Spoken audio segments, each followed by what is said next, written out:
Hello everyone. आप जानते हैं कि यूपीएससी एग्जाम को क्रैक करने के लिए सबसे इंपॉर्टेंट चीज़ जो होती है वो होती है revision. And that's why these marathon sessions are made. और आप लोगों ने भी काफ़ी डिमांड करी थी कि वीकली और मंथली बेसिस पे मैराथन सेशंस बनने चाहिए, और इसी वजह से ये मैराथन सेशंस हम करने वाले हैं। और मैं आपसे ये रिक्वेस्ट करूंगा कि ये मैराथन सेशंस में क्वेश्चंस आपने किए हैं पहले, लेकिन यहाँ पर क्योंकि आप ये रिवीजन बेसिस पे कर रहे हैं, तो मेरे क्वेश्चन बोलने के बाद आप आंसर को प्रिडिक्ट करने की कोशिश करिएगा, एनालिसिस करने के बाद आंसर को बताने की कोशिश करिएगा। और एक बार जब वो क्वेश्चन हो जाता है उसके बाद एक्सप्लेनेशन को ध्यान से सुनिएगा, ताकि आपकी रिवीजन हो सके। आप खुद भी कोशिश कर सकते हैं कमेंट सेक्शन में जितनी ज़्यादा से ज़्यादा चीज़ें आप रिकॉल करके लिख पाएँ। फॉर एग्जांपल, अगर कोई क्वेश्चन पूछा गया है जो कि एक मान लीजिए सतत स्कीम को लेकर एक क्वेश्चन पूछा गया, तो सतत को लेकर जितनी भी चीज़ें आपके ध्यान में आती हैं उसे आप कमेंट सेक्शन में लिखिएगा, ताकि आपकी तैयारी अच्छे से हो जाए। और ये जो रिवीजन सेशन आप कर रहे हैं, जो टाइम अपना यहाँ पर आप इन्वेस्ट कर रहे हैं, वो पूरे तरीके से आपका यूटिलाइज हो पाए, और एग्जाम के अंदर कोई भी चीज़ इन क्वेश्चंस में से जो पूछी जाएगी वो आपकी बिल्कुल करेक्ट होनी चाहिए। तो ये क्वेश्चंस आपको हेल्प करेंगे प्रीलिम्स के अंदर करंट अफेयर्स के पोर्शन को अच्छे से कम करने के लिए। एट द सेम टाइम, क्योंकि यहाँ पे इकोनॉमिक्स एंड दूसरी चीज़ें भी जो हैं, दूसरे सब्जेक्ट्स भी जो हैं, चाहे वो हिस्ट्री हो, ज्योग्राफी हो, वो भी करंट अफेयर्स में से पूछे जाते हैं, वो क्वेश्चंस भी यहाँ पर कवर किए गए। सो इन क्वेश्चंस को करें, रिवाइज करें इनको, और उसके बाद कमेंट सेक्शन में जितनी ज़्यादा से ज़्यादा चीज़ें रिकॉल करेंगे उतना मैराथन सेशंस आपको हेल्प करने वाले हैं। So all the best. ये आपका जो मैराथन सेशंस है वो शुरू हो रहे हैं, और उसे अच्छे से प्रैक्टिस करिए। पूछ रहे इजराइल को लेकर बताएं आपकी करेक्ट स्टेटमेंट कौन सी है, कौन सा कथन इजराइल को लेकर ठीक है। Israel opens up to Mediterranean Sea. ये मेडिटेरेनियन सी में ओपन अप होता है, मतलब जो कंट्री इसका बॉर्डर कहीं ना कहीं मेडिटेरेनियन सी से टच करता है। ब्लैक सी इसके नॉर्थ डायरेक्शन में है, ये भी हो सकता है। और जॉर्डन का जो बॉर्डर है वो इसकी ईस्ट डायरेक्शन में है। देखिए, वैसे मैं 10 सेकंड का टाइम यहाँ पर शुरू कर रहा हूं, but if you want more time आप ज्यादा टाइम भी ले सकते हैं। आंसर करिएगा इसका। यहाँ पे बी आंसर आया मेरे पास, बाकी लोग बताइए what could be the correct answer. A B C D चार ऑप्शंस आपके पास हैं। भरत ने बी लिखा है, okay. What could be the correct answer. Priyanka ने बी लिखा है, गोविंदर भी बी कह रहे हैं, प्रतीक्षा यादव भी यहां पर बी कह रहे हैं, ओके। देन नैन्सी राज ने बी लिखा है, okay. Mediterranean Sea on the west, okay. Now देखिए, black C is on the north of Israel. Black Sea के इजराइल के नॉर्थ में नहीं है, क्योंकि कहीं पे ये शब्द नहीं लिखा है कि the border should be touching. यहां पे तो लिखा है इजराइल ओपन्स अप टू, ध्यान से लैंग्वेज को देखिएगा।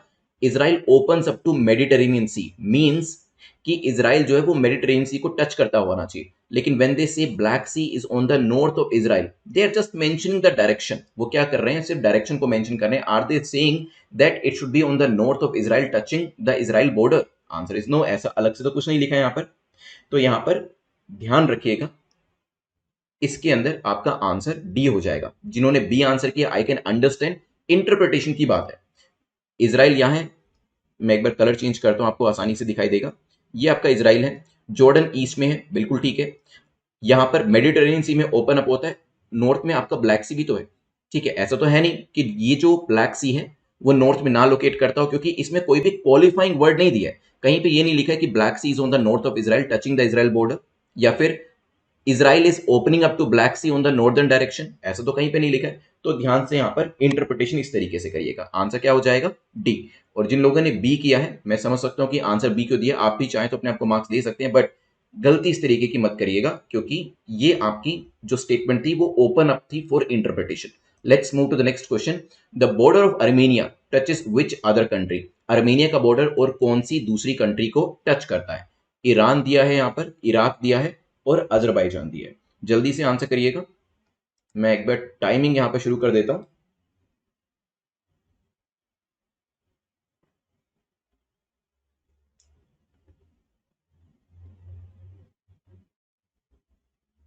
बी को नंबर मिलेगा भरत, जिन लोगों ने फर्स्ट क्वेश्चन का आंसर बी दिया है, क्योंकि मल्टीपल इंटरप्रिटेशन उस क्वेश्चन की निकलती है, तो उसमें बी को भी मार्क्स मिलेंगे और डी को भी मार्क्स मिलेंगे, दोनों को मिलेंगे, डोंट वरी। सेकंड क्वेश्चन में मेरे पास आंसर आ रहा है, अनुराग बी कह रहे हैं, प्रतीक्षा ने डी लिखा है, हर्षिल ए कह रहे हैं, प्रियंका ने बी लिखा है, भरत भी बी कह रहे हैं, सुमित, मनुलक्ष्मी, प्रतीक्षा बी कह रहे हैं। और यहां पर द स्टेटस सृष्टि हैं, उन्होंने ज्वाइन किया है, किरण ने भी बी लिखा है, and correct answer is B only. ठीक है, एक बार मैप के ऊपर देखिए क्यों यहां से क्वेश्चन बनाए। देखिए आपका अर्मेनिया और अजरबैजान ये काफी न्यूज में रहता है, दोनों के बीच में कॉन्फ्लिक्ट है क्योंकि नगोर्नो कोराबाख रीजन की वजह से ये न्यूज में रहता है, जो कन्फ्लिक्टिंग एरिया है। तो यहाँ पर क्वेश्चन बन सकता है, ऊपर जॉर्जिया से, अजरबैजान से, यहाँ पर टर्की से, नीचे ईरान से जो बॉर्डर है वो इसका टच करता है। Let's move to the next question, जो कि है which state does not touch the border of Myanmar. हमारे यहाँ पर कौन सा ऐसा राज्य है जो म्यांमार के बॉर्डर को टच नहीं करता है? इज इट मिजोरम, नागालैंड, मणिपुर और त्रिपुरा? बताइए what could be the correct answer. North east को लेकर क्वेश्चन बन जाते हैं, इसराइल वाले एरिया को लेकर क्वेश्चन बन जाते हैं, और ऐसा मेरा हंच है कि इस बार मैप बेस्ड क्वेश्चन आपका रशिया यूक्रेन वाले एरिया से बन सकता है, चाहे वो रशिया के ऊपर हो, यूक्रेन के ऊपर हो, मोल्दोवा के ऊपर हो, वहां से क्वेश्चन आ सकते हैं, ब्लैक सी से क्वेश्चन बन सकता है। सृष्टि ने प्रीवियस क्वेश्चन का भी आंसर किया विच इज करेक्ट। प्रतीक्षा यादव ने इस क्वेश्चन को लेकर सी लिखा है, भरत ए कह रहे हैं, प्रियंका सिंह चौहान ने बी लिखा है, अनुराग भी ए कह रहे हैं, और यहाँ पे प्रतीक्षा ए आंसर, किरण ने ए लिखा है, और मनु लक्ष्मी ने त्रिपुरा लिखा है which is the correct answer also. ठीक है, यहाँ पर करेक्ट आंसर क्या हो जाएगा? त्रिपुरा। मैं एक बार मैप के ऊपर दिखाता हूँ और इसको थोड़ा सा मैग्नीफाई करके दिखाता हूँ, यहाँ से आपको दिखाई देगा। सो दिस इज म्यांमार का बॉर्डर। ठीक है, तो नागालैंड सबसे ऊपर, अरुणाचल टच कर रहा है, बिल्कुल कर रहा है, नागालैंड टच कर रहा है, मणिपुर कर रहा है, मिजोरम कर रहा है, यहां से बांग्लादेश टच कर रहा है, लेकिन त्रिपुरा अंदर है। याद रखने का तरीका क्या था? नागालैंड, नाग से याद करिएगा, नाग किसके ऊपर बैठा होता है? मनी के ऊपर, तो ऊपर नाग नीचे मनी, और फिर अगर किसी को ये मनी मिल जाती है उसके मजे हो जाते हैं, तो मिजोरम। ठीक है, इस तरीके से आप याद रख सकते हैं। ऊपर अरुणाचल तो हमें याद हो जाता है, आसाम की भी शेप ऐसी है कि हमें अलग से दिखाई देता है। प्रॉब्लम होती है इन तीनों को याद करने में कि नॉर्थ में कौन है, सेंटर में कौन है, और साउथ में कौन है। तो नाग, नाग किसके ऊपर बैठा है? मनी के ऊपर, और मनी जब मिलेगा किसी को तो उसके मजे हो जाएंगे, तो मिजोरम करके याद कर लीजिएगा इस तरीके से। ठीक है, ताकि एग्जाम में आप भूले ना।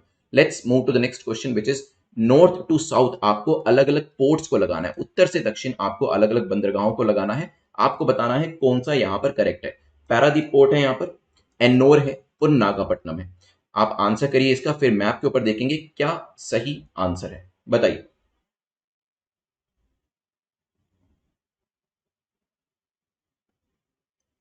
प्रियंका ने यहाँ पे आंसर कर दिया है, ओके। त्रिपुरा थ्रू बांग्लादेश, सृष्टि करेक्ट है यहाँ पर।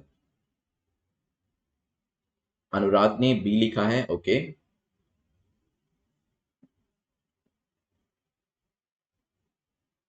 बाकी लोग बताएं। प्रतीक्षा ने बी लिखा है, वसुंधरा अरोड़ा ने डी लिखा है, ओके। देखिए एक बार मैप के ऊपर देखिए, तीन नाम याद रखिएगा, पारादीप, एन्नोर एंड नागापट्टनम। एक बार मैप के ऊपर देखते हैं।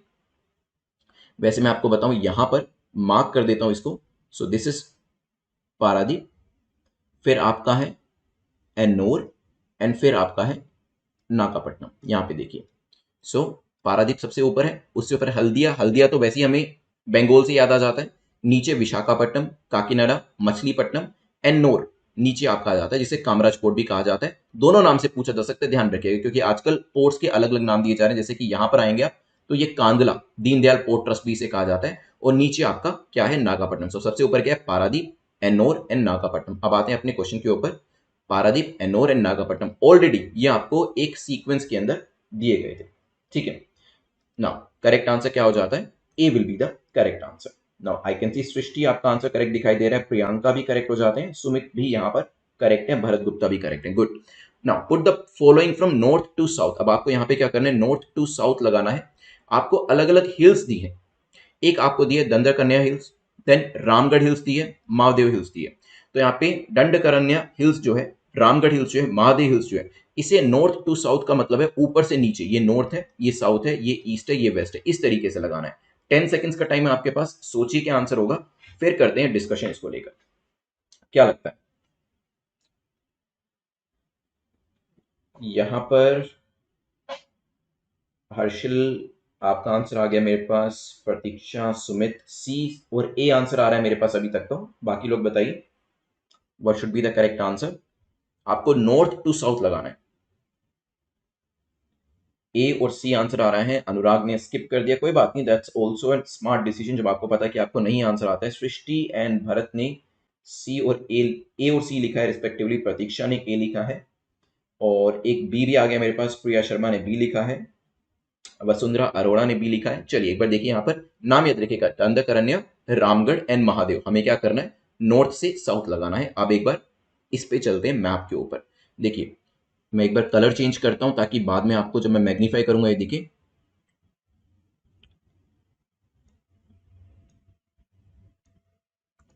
यहां पर देखिएगा कश्मीर हिल्स, उसके नीचे क्या दिख रहा है आपको, यहां पर हजारीबाग प्लेटू है, ठीक है। नीचे क्या दिखाई दे रहा है, दंडकारण्य, ऊपर Ramgarh hills, then Mahadev hills. तो एग्जाम्पल में अगर आप देखेंगे नॉर्थ टू साउथ चलेंगे तो रामगढ़, महादेव एंड दंडकारण्य आपको आना चाहिए। हमारे क्वेश्चन में क्या दिया था, सबसे ऊपर क्या था, देखिए सबसे ऊपर रामगढ़ हिल्स, फिर महादेव हिल्स, फिर दंडकारण्य।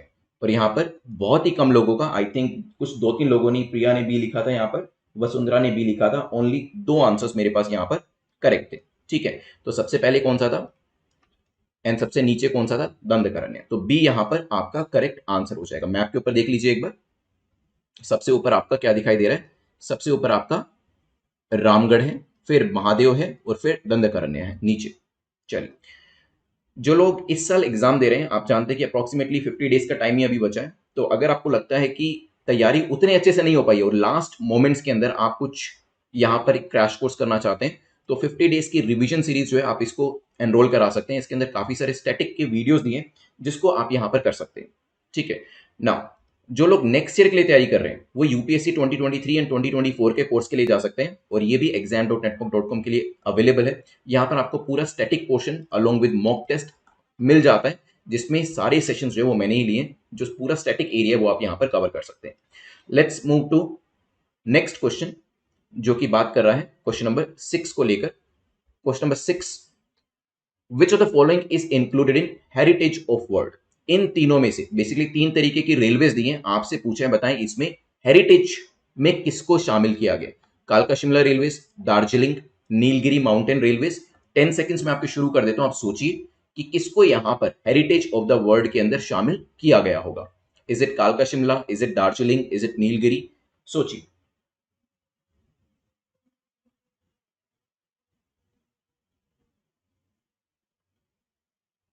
6 में भरत ने डी लिखा है, मनुलक्ष्मी ने डी लिखा है, वसुंधरा हर्षिल डी कह रहे हैं, प्रतीक्षा नैन्सीराज डी कह रहे हैं, ग्रेट, बहुत बढ़िया। तो कालका शिमला, दार्जिलिंग, नीलगिरी, तीनों ही जो आपकी रेलवेज हैं ये हेरिटेज ऑफ द वर्ल्ड के अंदर शामिल है। तो करेक्ट आंसर क्या हो जाएगा, D will be the correct answer. यहाँ पे देखिएगा तीनों जो है आपकी कालका शिमला रेलवेज 1 नंबर है, नीलगिरी जो आप नीचे यहाँ पे देख सकते हैं, दार्जिलिंग ऊपर देखिए यहाँ पर कंचनजंगा के नीचे आपको दिखाई दे रहा है दार्जिलिंग एरिया वेस्ट बंगाल में। ऊपर यहां पर देखेंगे तो पहला पहला आपका जो रेलवेज है ग्रेट हिमालयन नेशनल पार्क के बिल्कुल साथ में आपको दिखाई दे रहा है, दैट इज ऑल्सो एडेड। जो हिमाचल के अंदर शिमला वाला जो रेलवे है, कालका शिमला जिसको कहा जाता है, टॉय ट्रेन भी आपको दिख जाएगी वहां पर। ये तीनों इंक्लूडेड है किसके अंदर, हेरिटेज के अंदर। Now let's move to next topic, जहां पर दोबारा से हेरिटेज दिए हैं और आपको कहा है कि आपको नॉर्थ से साउथ मतलब ऊपर से नीचे ये हेरिटेज लगाने हैं। खजुराहो, भिमबेटका, सांची स्तूप। मैप के ऊपर दिखाऊंगा आपको, 10 सेकंड्स का टाइम है, सोचिए सबसे ऊपर कौन सा होगा, नीचे कौन सा होगा। थोड़ा ध्यान से देखिएगा क्योंकि एमपी के हैं सारे, तो यहां पर गलती होने के चांसेस काफी ज्यादा है।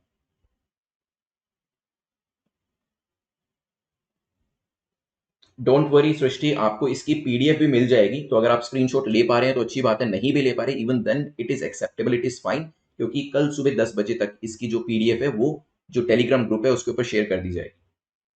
प्रतीक्षा ने ए लिखा है, सी भी आंसर आ रहा है मेरे पास, ओके। यहाँ पे गुलनाज ने ए लिखा है, भरत कंफ्यूजन कह रहे हैं, Priya is saying B, Srishti ने ओके लिखा है, Govinder is saying C. Okay, देखिए खजुराहो, भिमबेटका एंड सांची, ये देखते हैं। एक बार मैप के ऊपर आते हैं, यहां पर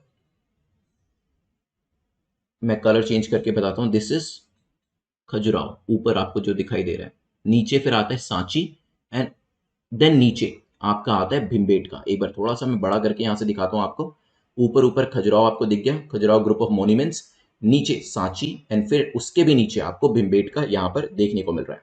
सो इट मीन सबसे ऊपर था खजुराहो, फिर था सांची और फिर था भिमबेटका। मीन्स आंसर क्या हो जाएगा, B will be the correct answer, ठीक है। Now let's move to the next question, which is question number 8, which fort is part of heritage site।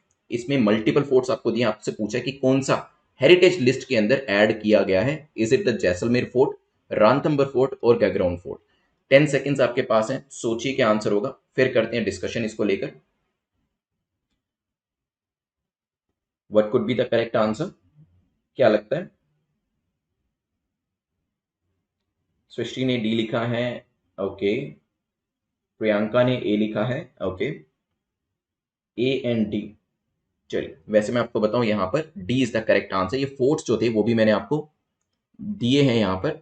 Hill fort of Rajasthan, Jaisalmer, Ranthambore, Gagron fort है, कुंभलगढ़ भी इसमें है और चित्तौड़गढ़ भी है। और ये आप यहाँ पर मैप के अंदर राजस्थान में देख भी सकते हैं, ठीक है। ये नंबर वाइज ही आपको यहाँ पर दिए गए हैं, ठीक है। तो यहाँ पर जैसलमेर फोर्ट, दिस वन, सबसे पाकिस्तान के जो बॉर्डर पे आपको दिखाई देगा, उसके बिल्कुल पास दिखाई देगा। क्वेश्चन नंबर 9 को देखते हैं। Which country is sandwiched between Black Sea and Mediterranean Sea? I told you Black Sea के ऊपर क्वेश्चन आने के चांसेस काफी ज्यादा है। रशिया यूक्रेन के आसपास का जो एरिया है वहां से क्वेश्चन आने के चांसेस काफी ज्यादा है। तो कौन सी कंट्री ऐसी है जो दो, आप कह सकते हैं, मेडिटेरेनियन सी और ब्लैक सी इनके बीच में लोकेटेड है? Is it Russia, Moldova, Turkey या बुल्गारिया? क्या लगता है? सुमित ने सी लिखा है, प्रियंका सी कह रहे हैं, प्रतीक्षा सी कह रहे हैं, टर्की लिखा है, रिया रजावत ने सी लिखा है, मनु लक्ष्मी, नैन्सी राज, भरत, वसुंधरा अरोड़ा ने सी लिखा है, and that is the correct answer. पीछे हमने मैप भी देखा था, हो सकता है आप में से काफी सारे लोगों ने इसे याद भी रखा हो। सो ब्लैक सी, ये एरिया देखिए इस बार ना एग्जाम के लिए ये एरिया काफी इंपॉर्टेंट हो जाता है। ये देखिए ये ऊपर वाला, नीचे कैस्पियन सी, ये पूरा एरिया, यहां से क्वेश्चन बनने के चांसेस काफी ज्यादा है, ठीक है। क्योंकि रशिया यूक्रेन का इशू वैसे तो मेंस में भी पूछा जा सकता है इकोनॉमिक पर्सपेक्टिव से कि इंडिया के ऊपर क्या इंपैक्ट पड़ा, अदरवाइज इस एरिया को अच्छे से कर लीजिएगा, ठीक है। सो यहां पर टर्की इज सैंडविच्ड। नाउ चलते हैं नेक्स्ट टॉपिक के ऊपर, और नेक्स्ट टॉपिक में डिस्कशन करते हैं वही जो पीछे मैप मैंने आपको दिखाया। देखते हैं कितने लोगों ने ध्यान से देखा है, क्योंकि आपको वही कंट्रीज दी हैं जो न्यूज में रहती हैं आजकल।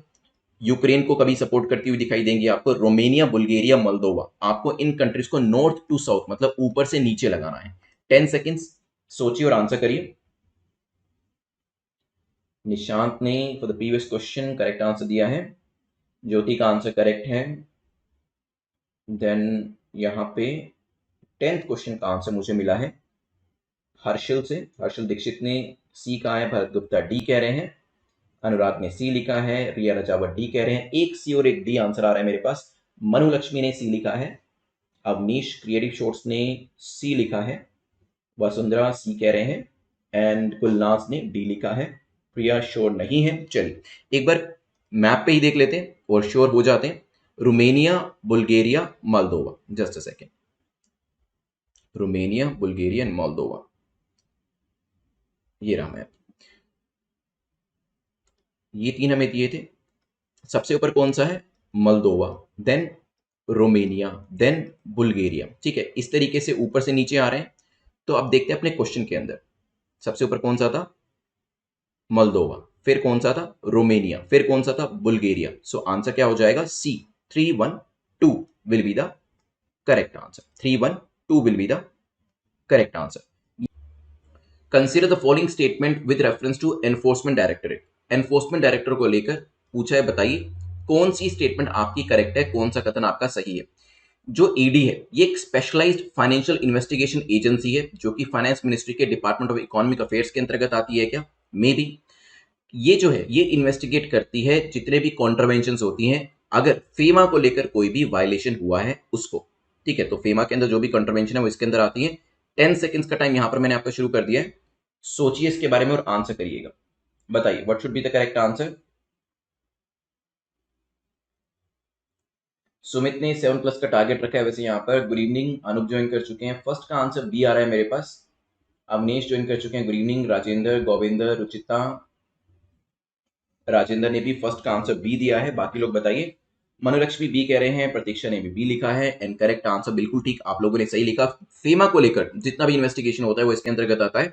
वैसे मैं आपको बताऊं ईडी जो है ये मिनिस्ट्री ऑफ फाइनेंस के अंतर्गत तो आता है, लेकिन it comes under department of revenue, ना कि डिपार्टमेंट ऑफ इकोनॉमिक अफेयर। तो पहली जो स्टेटमेंट वो है आपकी गलत हो जाती है। करेक्ट आंसर क्या हो जाएगा? B will be the correct answer, ठीक है।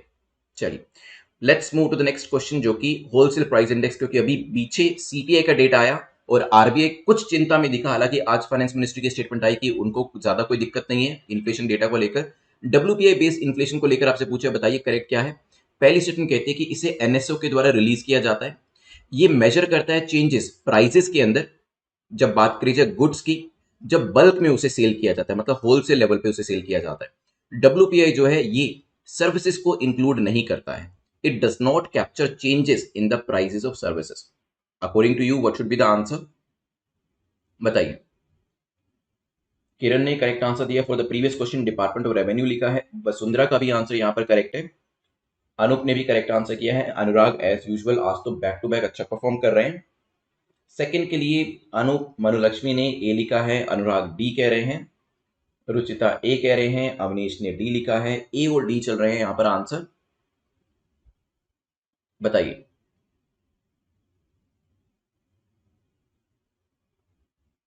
चलिए देखिए, पहली स्टेटमेंट आपकी गलत है। क्यों? क्योंकि office of economic adviser, office of economic adviser के द्वारा इसे लेकर आया जाता है, एनओसी के द्वारा नहीं। जो आपका नेशनल स्टैटिस्टिकल ऑफिस है, ये सीपीआई को रिलीज करता है, कंज्यूमर प्राइस इंडेक्स को रिलीज करता है, ना कि ये रिलीज करता है किसको, आपके डब्ल्यूपीआई के डेटा को। ठीक है, तो सीपीआई डब्ल्यूपीआई में ये डिफरेंस आपको ध्यान रहना चाहिए। नाम में ही होलसेल है, तो सेकंड स्टेटमेंट आपकी करेक्ट हो जाती है। और ये सर्विसेज को ये इंक्लूड नहीं करता। WPI does not capture changes in the services, लेकिन सीपीआई कंज्यूमर प्राइस इंडेक्स जो है सर्विसेज के प्राइसेस को भी कंसीडर करता है। हम लोग अगर बात करें इंडिया के अंदर किसको वेटेज दी जाती है, किसको हम कंसीडर करते हैं, फाइनेंस मिनिस्ट्री किसको कंसीडर करती है, आरबीआई किसको कंसीडर करता है, डब्ल्यूपीआई को या सीपीआई को? जल्दी से कमेंट सेक्शन में मुझे बताइएगा। यहां पर आपका आंसर ए था। नाउ जो आपका डब्ल्यूपीआई, इसमें वेट भी देख लीजिए, अलग अलग चीजों को अलग अलग वेट दिया। इसके अंदर फ्यूल को कंसीडर किया जाता है, प्राइमरी आर्टिकल्स होती है और मैन्युफैक्चर प्रोडक्ट्स भी इसके अंदर आते हैं। इस तरीके से बेसिस जो इसका वेटेज है वो भी डिसाइड किया गया। नेक्स्ट मैप बेस्ड क्वेश्चन है, पूछा गया consider the following statement regarding Black Sea. Black Sea को लेकर पूछा है, बताएं कौन सी स्टेटमेंट आपकी करेक्ट है, कौन सा कथन आपका सही है। Black C is bordered by Ukraine to the south. Black Sea के साउथ में कौन है? यूक्रेन है। मे बी ब्लैक सी जो है वो क्या करता है, ये कनेक्ट करता है किसको? मेडिटेरेनियन सी से कनेक्टेड है। और इसको कनेक्ट किसके द्वारा किया गया? बॉस्फरस स्ट्रेट के द्वारा और सी ऑफ मार्मरा एंड डेंड्रेनल्स स्ट्रेट के द्वारा। बताएं, मैप बेस्ड क्वेश्चन है, आपको विजुअलाइज करना पड़ेगा इस चीज को। हम लोग सीपीआई को फॉलो करते हैं, बिल्कुल ठीक ही का पूछा आपने, करेक्ट आंसर है। सुमित 4+-2% लिख रहे हैं, that is also correct. Jagdish Bagul ने भी सीपीआई लिखा है, that is also right. Pratiksha ने थर्ड का आंसर सी दिया है, सुमित सी कह रहे हैं, सी आंसर आ रहा है बैक टू बैक मेरे पास। यहां पर black C is bordered by Ukraine to the south and second statement black sea connect करता है मेडिटेरेनियन सी को। Okay, all of you think the answer should be C. Manu Lakshmi ने बी लिखा है, एक अलग आंसर मेरे पास आया है, बाकी लोग बताएं। चलिए एक बार मैप के ऊपर देख लीजिए, ब्लैक सी कहां पर लोकेट करता है। देखिए ये ब्लैक सी है, यूक्रेन इसके नॉर्थ में है। ठीक है, मतलब ब्लैक सी कहां पर है? इसके साउथ में है। The black C is bordered by Ukraine to the south. The black C is bordered by Ukraine to the south. यहां पे देखिए ब्लैक सी कहां पर है? To the Ukraine, to the south. तो पहली स्टेटमेंट क्या होगी? वैसे मेरे पास बी और डी अभी दोनों जो आंसर्स है आने शुरू हो गए। The black C is bordered by Ukraine to the south. Ukraine is bordered by black Sea to the south और Black C is bordered by Ukraine to the south. जल्दी से बताएं। अभी आपने मैप के ऊपर भी देख लिया, it is the black Sea which is bordered by Ukraine to the south. Black Sea के साउथ में यूक्रेन है या यूक्रेन के साउथ में ब्लैक सी है। ठीक है, ये आपकी यहां पर गलती थी। Black C is not bordered by Ukraine to the south, black C is bordered by Ukraine to the north. And उल्टा इसको पढ़ेंगे अगर, Ukraine is bordered by black sea in the south. That's why first statement जो है इस तरीके से UPSC आपको कंफ्यूज करेगा। सेकंड स्टेटमेंट इजी थी आपकी, आंसर क्या हो जाएगा? B will be the correct answer. यहां पर देखिए, यहाँ पे नीचे सी ऑफ मरमरा से कनेक्ट करते हुए नीचे आपको मेडिटेरेनियन सी भी दिखाई देगा। Let's move to next question.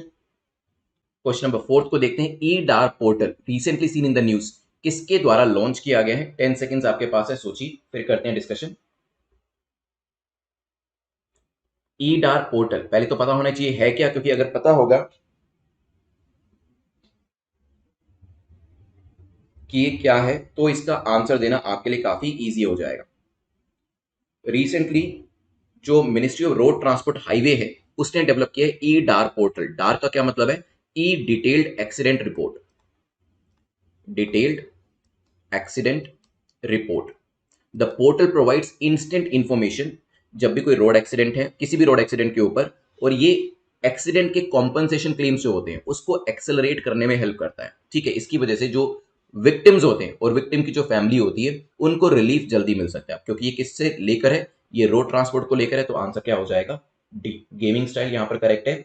Amit and किरण का आंसर भी करेक्ट है। Let's move to next question, question number 5 को देखते हैं। ईडार पोर्टल, ध्यान रखिएगा शॉर्ट में ही लिखा हुआ आएगा, जब एग्जाम में आएगा आपको फुल फॉर्म नहीं दी जाएगी। नेक्स्ट क्वेश्चन है, south Asia economic focus report को लेकर बताएं कौन सी स्टेटमेंट इस रिपोर्ट को लेकर सही है। Report lowered India growth to 8%। Report ने क्या किया है, इंडिया की ग्रोथ को 8% से कम किया from the previous estimate of 8.7%। हमारी ग्रोथ कम हो गई है क्या इसके हिसाब से, मे बी। रिपोर्ट को रिलीज किया जाता है यूएनडीपी के द्वारा, और ये एनालाइज करती है economic impact of south Asia of the war in Ukraine. तो रिपोर्ट जो रिलीज करी गई किसके द्वारा करी गई, यूएनडीपी के द्वारा, और इसने साउथ एशिया के economic impact, south Asia of the war के इकोनॉमिक इंपैक्ट को भी कंसीडर किया है।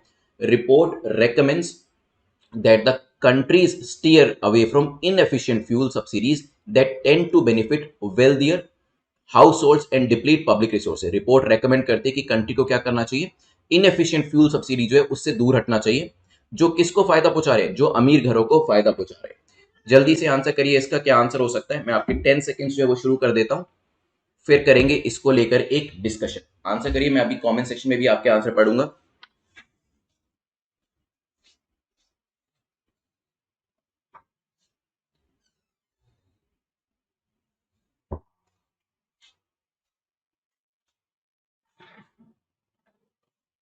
यहाँ पे मेरे पास जो आंसर आ रहा है, फिफ्थ का सी आ रहा है। ओके, मतलब आप कह रहे हैं कि सेकंड स्टेटमेंट गलत है, लेकिन सेकंड स्टेटमेंट गलत कहने का रीजन क्या है।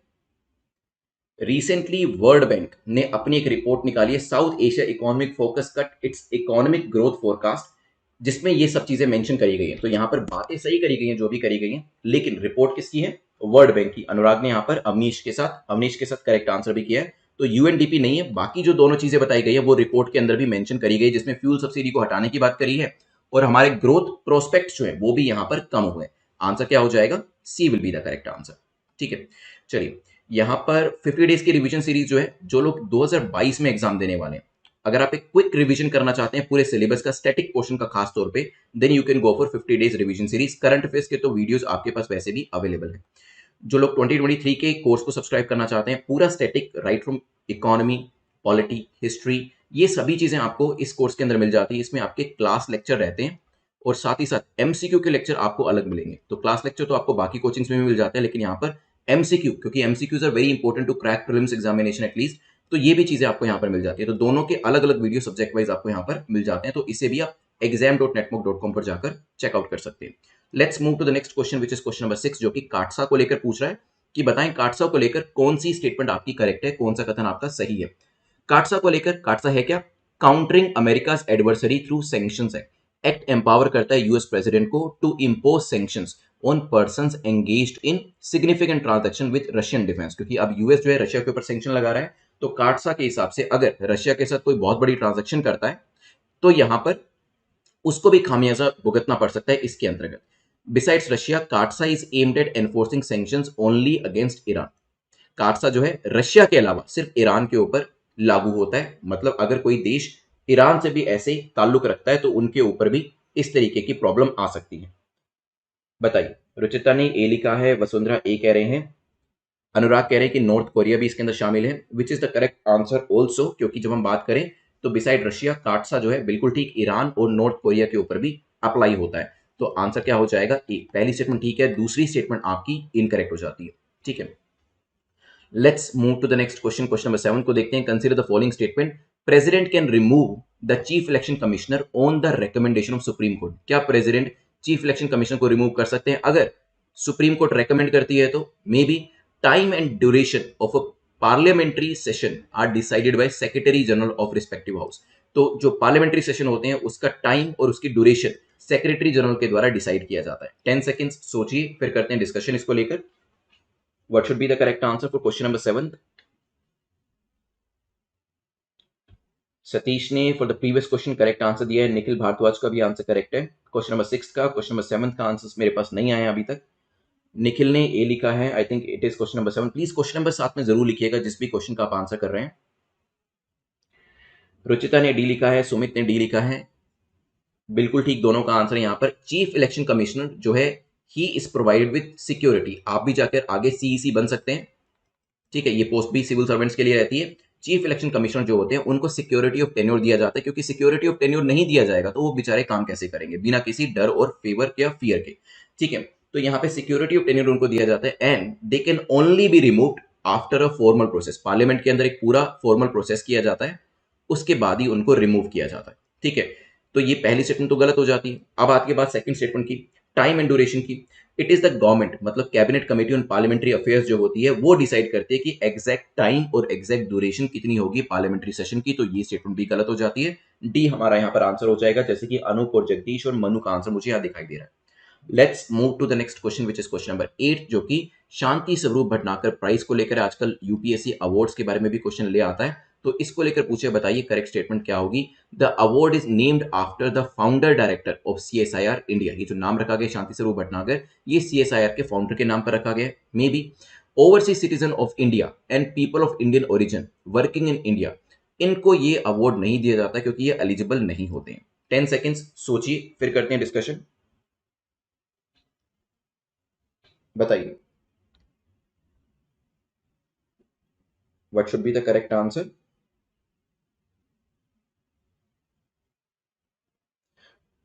सब चीजें वसुंधरा पार्लियामेंट में ही होती हैं, इंक्वायरी करी जा सकती है बाहर, लेकिन फाइनल डिसीजन पार्लियामेंट के पास रहता है।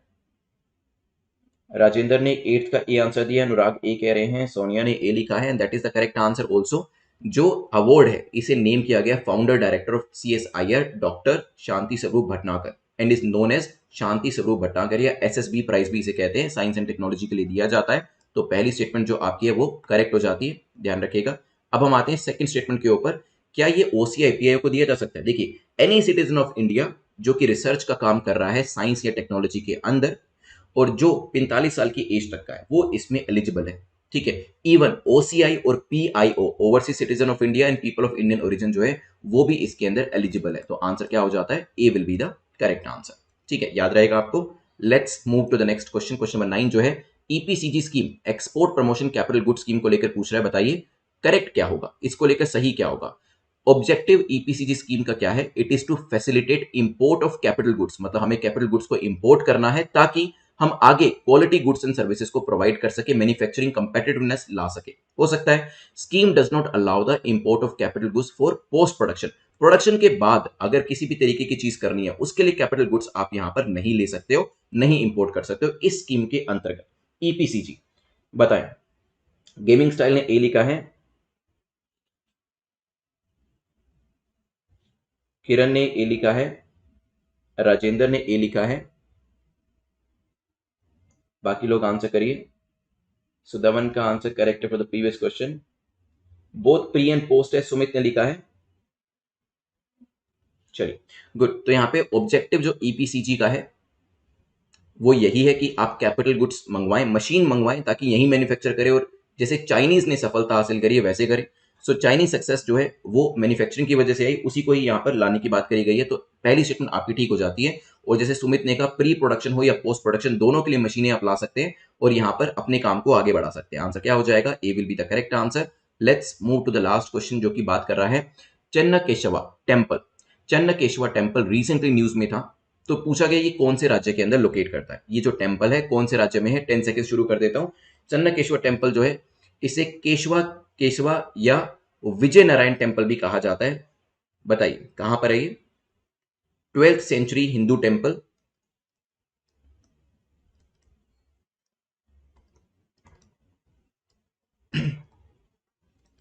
12th सेंचुरी हिंदू टेम्पल कहां पर लोकेट करता है? मेरे पास सी आंसर आया है, ओके, ए भी आंसर आ रहा है, सी ज्यादातर लोग दे रहे हैं लेकिन ए भी आंसर आ रहा है मेरे पास, डी भी आ चुका है अभी। सुमित ने लिखा बेल्लूर में है, बिल्कुल ठीक। ये वैसे आपका बेल्लूर रीजन में हसन डिस्ट्रिक्ट कर्नाटका के अंदर है। तो आंसर क्या हो जाएगा? C will be the correct answer, ठीक है, याद रखिएगा। Which ministry has rule to govern the nidhi company? Now कौन सी कंपनी जो है वो यहाँ पर निधि कंपनीज को गवर्न करती है? Now is it ministry of finance, RBI, even though it is not a ministry but still it can manage, ministry of commerce या फिर मिनिस्ट्री ऑफ कॉर्पोरेट अफेयर्स। जल्दी से बताएं, 10 सेकेंड्स आपके सामने है। कौन सी मिनिस्ट्री ऐसी है, which ministry has rules to govern Nidhi companies? तो रूल्स किसके पास रहते हैं? निधि कंपनी एक तरीके की एनबीएफसी है, नॉन बैंकिंग फाइनेंस कंपनी। यहां पर अवनेश ने, मोहित ने डी लिखा है, एमसीए लिखा है यहां पर, मींस कॉर्पोरेट अफेयर्स। बिल्कुल ठीक है। अभी रिसेंटली आपकी निधि कंपनीज जो है ये न्यूज में थी और इनको रेगुलेट करने के लिए फर्दर रूल्स एंड रेगुलेशन लाने की बात करी है और ये मिनिस्ट्री ऑफ कॉर्पोरेट अफेयर्स के द्वारा करी गई है। एग्जाम में कंफ्यूजन हो सकता है कि फाइनेंस मिनिस्ट्री के अंतर्गत आएगी, कॉमर्स के अंदर आएगी, कॉर्पोरेट अफेयर्स के अंतर्गत आएगी, तो ध्यान रखिएगा। ये जो आपकी कंपनीज होती हैं ये पब्लिक लिमिटेड कंपनीज हैं, incorporated in the nature of public limited companies. Hence उनको दो सेट ऑफ नॉर्म्स जो है वो कंप्लाई करने पड़ते हैं। एक वो जो कि पब्लिक लिमिटेड कंपनी को कंपनीज एक्ट के अंतर्गत, कंपनीज एक्ट 2013 के अंतर्गत कंप्लाई करने पड़ते हैं, वो तो इनको करने ही पड़ते हैं। साथ ही साथ निधि रूल्स जो है 2014 के, वो भी इनको कंप्लाई करने पड़ते हैं। ठीक है। इनके अंदर में काफी सारे मेंबर्स होते हैं जो कि पैसे को बोरो करते हैं और पैसे को लेंड करते हैं। ये बेसिकली आप कह सकते हैं कि जो लोग हैं उनके अंदर एक सेविंग हैबिट डेवलप हो, इसकी वजह से निधि कंपनीज को लेकर आया जाता है। यूजुअली आप लोग इसे देखेंगे 20-80 का रूल फॉलो करते हुए, क्योंकि 80% जो निधि कंपनीज है वो आपको साउथ इंडिया में देखने को मिलेंगी, बाकी 20% आपको रेस्ट ऑफ द इंडिया में देखने को मिलेगी, क्योंकि ये जो निधि कंपनीज का कॉन्सेप्ट है that is quite famous and working in south India. ठीक है, याद रहेगा। चलिए, अभी बेसिकली कंप्लायंस बढ़ाए गए हैं, उसका रीजन बताऊंगा। रीजन आपको मिलेगा सेकंड क्वेश्चन के अंदर, जो कि पूछ रहे हैं निधि कंपनीज को लेकर बताएं करेक्ट स्टेटमेंट आपकी कौन सी है। इनका नंबर अभी डिक्लाइन हो रहा है, मे बी डिक्लाइन नंबर जो इस वजह से हो रहा है क्योंकि इसके लिए काफी सारे मैंडेटरी सर्टिफिकेट आपको चाहिए होते हैं, ये भी हो सकता है। सम निधि कंपनीज जो है उनको ये कहा जा रहा है कि आप पब्लिक को ड्यूप, मतलब पब्लिक को धोखा देने के लिए भी, ठगने के लिए भी जानी जाती हैं। नाउ 10 सेकेंड्स आपके पास है, सोचिए क्या नंबर गिर रहा है और क्या नंबर गिरने का रीजन सर्टिफिकेशन है। क्या यहां पर इनको जनता को ठगने के लिए, ड्यूप करने के लिए भी जाना जाता है? बताएं, what should be the correct answer? Rajneesh, for the first question your answer is correct. Sumit is saying A, बाकी लोग बताइए। Bharat is saying D, okay. Anurag is saying A, Sumit और अनुराग ने ए लिखा है, सौम्या ने, भरत ने डी लिखा है, श्वजिता ने ए लिखा है, मोहित ने डी। ओके, ए और डी के बीच में यहां पर मुकाबला चल रहा है। गुलनाज आंसर करिएगा, गुड इवनिंग। चलिए, वैसे मैं आपको बताऊं, number is not declining, rather number is rising. और यहां पर ऐसे ऐसे लोग भी इस तरीके की कंपनीज बना रहे हैं जो लोगों को ठग रहे हैं। ठीक है, तो यहां पर नंबर इज इंक्रीजिंग, तभी यहां पर जरूरत पड़ी कि हमें क्या करना चाहिए, हमें यहां पर ज्यादा से ज्यादा रेगुलेशन लानी चाहिए, नहीं तो हर कोई व्यक्ति यहाँ पे निधि कंपनीज बनाकर लोगों को ड्यूप करने का जो बिजनेस है वो शुरू कर देगा। So number is not declining and definitely certification का इससे कोई लेना देना नहीं है। एक्चुअली जो गलत तरीके के लोग हैं वो इस बिजनेस में आ रहे हैं, दैट्स वाई यहाँ पर ये प्रॉब्लम का सामना करना पड़ रहा है। एंड यस, थर्ड स्टेटमेंट इसी वजह से आपकी करेक्ट हो जाती है। आंसर क्या हो जाएगा? ए। इसी वजह से सरकार ने अभी कहा कि पहले आपको डिक्लेरेशन नहीं देना पड़ता था कि आप जो है डिपॉजिट्स को एक्सेप्ट करेंगे, लेकिन अभी एक मैंडेटरी क्लोज लेकर आया गया जिसके हिसाब से अगर कोई भी निधि कंपनी जो है डिपॉजिट को एक्सेप्ट करना चाहती है तो उसे मैंडेटरी डिक्लेरेशन यहां पर देना पड़ेगा। तो आंसर क्या हो जाएगा? A will be the correct answer. Now let's move to the next question, question number 3। Which of the following nidhi companies और कैन डू, इसमें से कौन कौन सा काम निधि कंपनीज कर सकती हैं? कैन दे डील विद चिटफंड्स, चिटफंड्स का काम, हायर परचेज का काम, सिक्योरिटी बिजनेस का काम, इनमें से कौन कौन से काम इनके द्वारा करे जा सकते हैं? बताएं, व्हाट दे कैन और कांट डू, ये आपको पता होना चाहिए। बिल्कुल ठीक लिखा, गेमिंग स्टाइल नहीं राइज हो रहा है, तभी यहां पे स्ट्रिक्ट रेगुलेशन की जरूरत है। ज्योति, आपका आंसर करेक्ट है। Pratiksha is right as well. Bharat ने डी लिखा है, श्रुजिता ने सी लिखा है, सुमित ने डी लिखा है, निशांत चौधरी ने ज्वाइन किया और डी आंसर किया है। बिल्कुल यहाँ पे निधि कंपनीज ना ही चिटफंड के साथ, ना ही हायर परचेज के साथ, ना ही सिक्योरिटीज के साथ, ना ही फाइनेंस की लीजिंग के साथ डील कर सकते हैं, ना ही इंश्योरेंस सेक्टर के साथ क्योंकि वो इरडा के अंतर्गत आएगा, ना ही सिक्योरिटी बिजनेस के साथ क्योंकि वो सीवी के अंतर्गत आएगा, डील नहीं कर सकते हैं। ठीक है, basically they are strictly prohibited from accepting deposits from और lending funds to any other person who is not a member. ये सिर्फ अपने मेंबर से ही डिपॉजिट को ले सकते हैं और पैसे को लेंड कर सकते हैं। इवन कोई इसमें मेंबर नहीं है उनसे पैसे का लेन देन भी इनके द्वारा नहीं किया जा सकता। और क्योंकि आपको निधि कंपनीज के बारे में नहीं पता, उसका एक रीजन ये भी है क्योंकि ये लोग एड्स भी नहीं कर सकते, अपनी aids are also not allowed. ठीक है, जैसे बैंक्स और फाइनेंशियल इंस्टीट्यूशन की एड्स आपने देखी होगी, टीवी में भी देखी होगी, इंटरनेट पे भी देखी होगी, मैसेजेस में भी देखी होगी, but that is not applicable, इनको अलाउड नहीं है। नेक्स्ट टॉपिक किसके बारे में बात कर रहे हैं? क्वेश्चन नंबर 4 को देखते हैं। यूरोपा को लेकर पूछा गया, बताइए करेक्ट स्टेटमेंट आपकी कौन सी है। यूरोपा को लेकर पूछा, बताइए कौन सी स्टेटमेंट आपकी करेक्ट है। Europa is slightly smaller than Earth's moon, जो अर्थ का मून है उससे इसका साइज थोड़ा सा आप कह सकते हैं छोटा है। यूरोपा की अंदर ऑक्सीजन भी मिल जाएगी, लेकिन ऑक्सीजन काफी थिन टाइप की है यहाँ पर। And it is considered one of the most promising places of solar system, suitable for life. यहाँ पर आपको लाइफ का एग्जिस्टेंस तो मिल जाएगा और ये सूटेबल भी माना जाता है लाइफ के एग्जिस्टेंस के लिए। मैं यहाँ पर पोलिंग आपकी शुरू कर देता हूँ, आप इसका आंसर करिए। 10 सेकेंड्स आपके पास है, सोचिए what could be the correct answer. क्या इसके अंदर करेक्ट आंसर हो सकता है? A B C D 4 options आपके सामने हैं।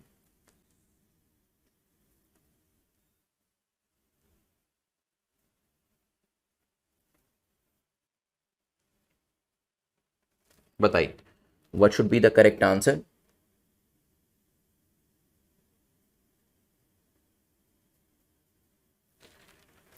यहां पे मेरे पास आंसर आ रहा है डी और सी भी आ रहा है, मेरे पास ऑल भी आ रहा है। ओके, चलिए यहां पे डिस्कस करते हैं। So Europa is slightly smaller than Earth's moon, Earth के मून से स्लाइटली स्मॉलर है क्या साइज में? Answer is yes. अर्थ का 25% आपको मिलेगा और हमारे मून, हमारा जो मून है उसके कंपैरिजन में भी इसका साइज कम है। यहां पर आपको काफी थिन ऑक्सीजन मिलेगी, लेकिन ये एक लाइफ सेविंग एलिमेंट माना जाता है। लाइफ अगर कहीं पे एग्जिस्ट करवानी है तो एटमॉस्फेयर वहां पर होना चाहिए। चलो ये भी एक अच्छी चीज मिल गई यहां पर। और यहां पर आपको solar system suitable for life के लिए प्रॉमिसिंग जगह मिलेगी, क्योंकि रिसेंटली न्यूज आई थी और न्यूज में बताया गया था कि वाटर की अवेलेबिलिटी यहां पर कंफर्म करी गई और यह भी बताया गया कि चांसेस आर लाइकली कि अर्थ के कंपैरिजन में 2 गुना पानी आपको यहां पर मिलेगा। तो करेक्ट आंसर क्या हो जाता है? D will be the correct answer. Let's move to the next question, जो कि है Sarmat missile belong to. Sarmat missile किसको बिलोंग करती है? Is does it belong to Russia, UK, USA और Ukraine? What should be the correct answer? बताइए, 4 option है आपके पास, क्या करेक्ट आंसर होगा?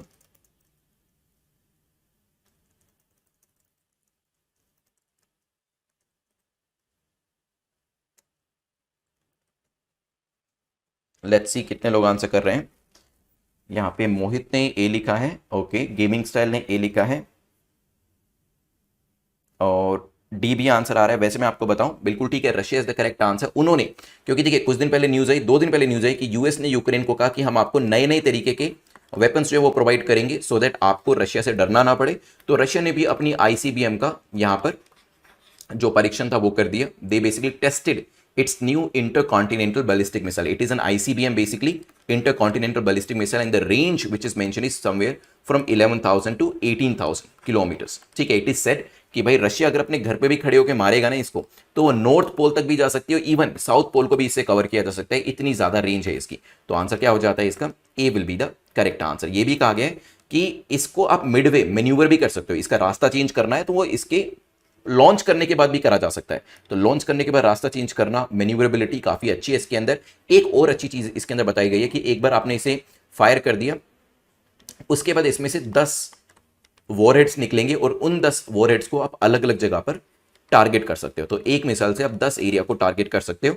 और ये जो नाम सरमत रखा गया है ना, ये रखा गया है किसके ऊपर? एक ट्राइब के ऊपर। रशिया के स्टेपी रीजन साउथ रशिया के अंदर एक ट्राइब पाई जाती है जिसे कहा जाता है सरमत। और ये सरमत ट्राइब जो है, they are quite famous for warfare. ठीक है, वॉरफेयर के लिए और हॉर्स राइडिंग के लिए ये जो नोमैडिक ट्राइब है ये काफी फेमस है। ठीक है, now let's move to next question, question number 6। उससे पहले वैसे मैं आपको बताना चाहूंगा, बिकॉज नाउ 2022 के स्टूडेंट्स को तो कोई नया मटेरियल नहीं लेना है, ध्यान रखिएगा, बिकॉज अभी टाइम आ चुका है कि अब बाकी का कोई भी मटेरियल ना ले। लेकिन हाँ, सिर्फ टेस्ट सीरीज जो है वो आप जो है ज्यादा से ज्यादा अटेम्प्ट कर सकते हैं। तो जितने ज्यादा मॉक टेस्ट आप अपना अटेम्प्ट करेंगे उतना बेहतर होगा। कोशिश करें कि आपका जो स्कोर है वो 80+ रहे मॉक टेस्ट के अंदर। ठीक है, तभी आपकी जो यूपीएससी टेस्ट सीरीज है वो डिजाइन करी गई थी। तो यहां पर जो क्वेश्चंस हैं यूपीएससी लेवल के ही बनाए गए हैं, बहुत मुश्किल भी नहीं जिससे कि आपको एग्जाम में फायदा ही ना हो, और बहुत आसान भी नहीं ताकि यूपीएससी का लेवल ही अचीव ना हो। So you can enrol in UPSC test series, ताकि आखिरी दिनों में ये आप 50 मॉक टेस्ट जो है वो अटेम्प्ट करके जो अपनी तैयारी है उसको स्ट्रेंथन कर सके। Now let's move to next question, question number 6 को देख लेते हैं। क्वेश्चन नंबर 6 बात कर रहा है, consider the following statement about draft battery swapping policy. Draft battery swapping policy को लेकर पूछा है, बताइए करेक्ट क्या होगा। बैटरी स्वैपिंग एक मैकेनिज्म है जिसके अंदर आप डिस्चार्ज बैटरीज को देते हैं और चार्ज बैटरीज को लेते हैं। May be battery swapping is generally use for smaller vehicles, जैसे कि 2 व्हीलर और 3 व्हीलर जो होते हैं उनके लिए इसे यूज किया जाता है। आई एम स्टार्टिंग द पोल, जल्दी से बताएं अभी रिसेंटली हुआ क्या। नीति आयोग अपनी ड्राफ्ट पॉलिसी के साथ आया, ड्राफ्ट बैटरी स्वैपिंग पॉलिसी के साथ आया, ताकि यहां पर डिस्चार्ज बैटरीज को चार्ज वन के साथ चेंज किया जा सके। That is the first statement which is correct. और 2 व्हीलर्स 3 व्हीलर्स को ही टारगेट करती हुई थी, तो आंसर आपका हो जाएगा C. And I can see Bharat का आंसर, भावना ने काफी दिन के बाद ज्वाइन किया, बट करेक्ट आंसर है। अनुराग, राजेंद्र, आप भी करेक्ट हो जाते हैं, सी यहां पर करेक्ट आंसर हो जाता है। Let's move to the next question which is question number 7, जो कि बात कर रहा है ग्रेविटेशनल लेंसिंग को लेकर। पूछा गया ग्रेविटेशनल लेंसिंग को लेकर बताएं कौन सी स्टेटमेंट आपकी करेक्ट इस फिनोमेना को डिफाइन करती है। इस तरीके के आपके साइंस एंड टेक्नोलॉजी सेक्शन से क्वेश्चन काफी ज्यादा आते हैं एग्जाम के अंदर। तो ये एक तरीके का फिनोमेना है जो एस्ट्रोनॉमर कहते हैं कि इसमें जो स्टार है वो अपनी रियलिटी से हमें ज्यादा बड़ा दिखाई देता है, या फिर वो अपनी रियलिटी से छोटा दिखाई देता है, या अब जितना वो ओरिजिनली है उससे ब्राइटर दिखाई देता है, या फिर ये कोई और ही फिनोमेना है जिसके बारे में हमने मेंशन नहीं किया है यहां पर। आंसर करिए, बताइए what should be the correct answer. Gravitational lensing, it is a very rare, it requires a distant star, black hole, observer Earth के ऊपर होना चाहिए और ये वेल अलाइंड होने चाहिए। डार्क मैटर ब्लैक होल्स को बताने के लिए भी ये काफी हेल्प करता है। सी आंसर आ रहा है ज्यादातर, डी भी आंसर आ रहा है। सोचिए एक बार, व्हाट इज ग्रेविटेशनल लेंसिंग।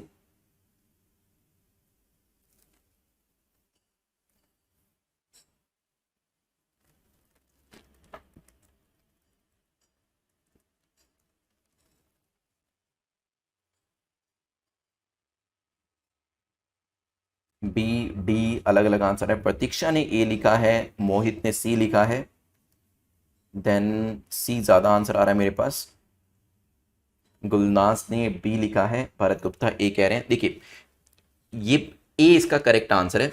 इसके थ्रू क्या होता है, basically it is a term often used by astronomers so that they could explain how a star appears larger than it is reality. मतलब रियलिटी में जो स्टार है वो उससे बड़ा क्यों दिखाई दे रहा है, उसके लिए ग्रेविटेशनल लेंसिंग का जो कॉन्सेप्ट है वो यहां पर यूज किया जाता है। करेक्ट आंसर क्या हो जाएगा, A will be the correct answer. Next question आपका स्पैक के ऊपर है। पूछा गया स्पैक को लेकर बताएं करेक्ट स्टेटमेंट आपकी कौन सी है।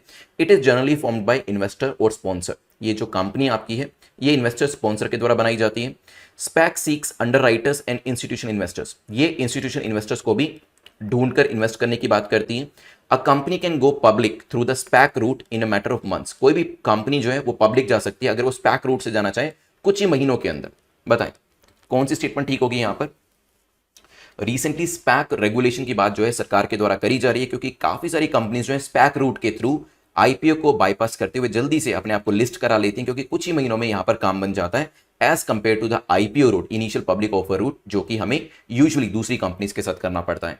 और यस, इसके अंदर इन्वेस्टर स्पॉन्सर जो होते हैं वही से बनाते हैं। इसमें आपका इंस्टीट्यूशन इन्वेस्टर्स का भी काम होता है और यहां पर काम कुछ ही महीनों के अंदर हो जाता है। तभी यहां पर सरकार को लगा कि it could be a bypassing of the process. ठीक है, बाईपास किया जा रहा है जो आपका यूजुअल प्रोसेस होता है उसको, दैट्स व्हाई ये न्यूज में था। आंसर क्या हो जाएगा, D. Let's move to the next question.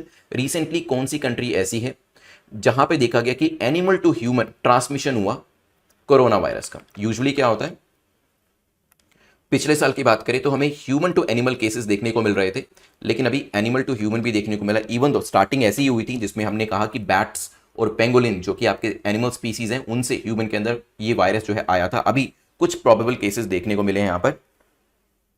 बताइए, राजेंद्र ने लिखा है डी, ओके। भारत ने डी लिखा है, यूएस लिखा है, निशांत भी डी कह रहे हैं, very good. Bhavna is also right, Mohit is correct as well, बिल्कुल ठीक है। सो ये जो केसेस निकल कर आ रहे हैं कहां से हैं, यूएस से, ध्यान रखिएगा। वैसे मैं आपसे पूछूं अगर अगर कोई डिसीज एनिमल से ह्यूमन में जाती है तो उसे क्या कहा जाता है, बताइए। पढ़ाया हुआ है मैंने आपको ये चीज, जूनोटिक डिसीज। ठीक है, चलिए क्वेश्चन नंबर 10 की बात करते हैं। From which state a new species of eel and it is called Ariosoma indicum. Indicum means India, means India से ही मिली होगी। इसे डिस्कवर किया गया, अभी कौन से स्टेट से ये मिला है, तमिलनाडु से, हरियाणा, केरला और वेस्ट बंगाल। 10 सेकेंड्स, आंसर करिए। Recently it was in news, क्या करेक्ट आंसर हो सकता है, बताएं। देखिए यूजुअली जो आपकी स्पीसीज होती हैं, ग्रुप ऑफ इंडियन साइंटिस्ट ने अभी डिस्कवर करी है new species of eel from specimen collected from Kalamukku and Dighamohana fishing harbours in Kerala and West Bengal respectively. ठीक है, तो यहां पर आपका जो आंसर सी और डी है दोनों ही करेक्ट हो जाता है, क्योंकि दोनों जगह से मिली है। वैसे भी केरला और वेस्ट बंगाल जो है बेस्ट प्लेसेस माने जाते हैं ईल को ढूंढने के लिए। So whether you have answer C और डी, दोनों ही आंसर आपके करेक्ट हो जाते हैं। ठीक है, चंबा मेटल क्राफ्ट अभी काफी न्यूज में था, इसको लेकर पूछे, बताइए करेक्ट स्टेटमेंट आपकी कौन सी है। तो अंडरलाइन करें जो टॉपिक है और सर्कल में डालें जो चीज़ पूछी गई है।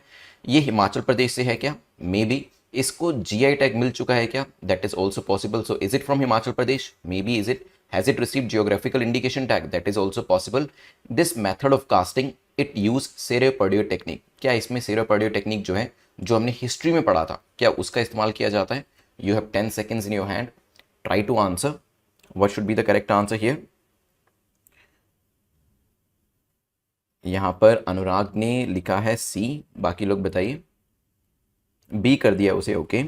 डी, बी, सी, अलग अलग आंसर्स आ रहे हैं। अनुराग वैसे the way you are answering that is quite phenomenal and exceptional basically, क्योंकि यस बिल्कुल ठीक है। काफ़ी सारे लोगों ने ये न्यूज़ पढ़ी होगी चंबल मेटल क्राफ्ट को लेकर कि भाई इसके लिए जीआई टैग की एप्लीकेशन अभी दी गई है। Basically they have applied for GI tag as of now, but that GI tag is not given. Application और मिलने में there is a difference. So they have applied for the GI tag, right now GI tag is not provided. ठीक है, तो GI tag के लिए apply किया है but it is not given yet. और यहाँ पर अनुराग ने इस चीज़ को पकड़ा एंड उनका आंसर भी यहाँ पर इसी वजह से करेक्ट था। ठीक है, so yes it is from Himachal Pradesh.